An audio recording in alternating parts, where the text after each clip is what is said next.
तो तेरे चौखट पे आना मेरा काम है, तेरे चौखट पे आना मेरा काम है, आ मेरी बिगड़ी बनाना तेरा काम है।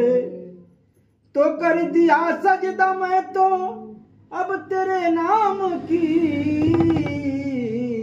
अब किनारे लगाना तेरा काम है। हर जिंदगी के कुछ ना ठिकान हो, हे जिंदगी के कुछ ना ठिकान हो, धैला गुरु के चरनिया।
हरी उमरिया फिर नहीं मिली है मान के दरिया।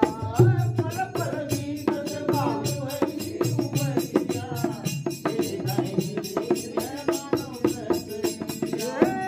पल पल बीतत बा हरी उमरिया फिर नहीं मिली है मान के दरिया।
थोड़ा प्यार से कहिए।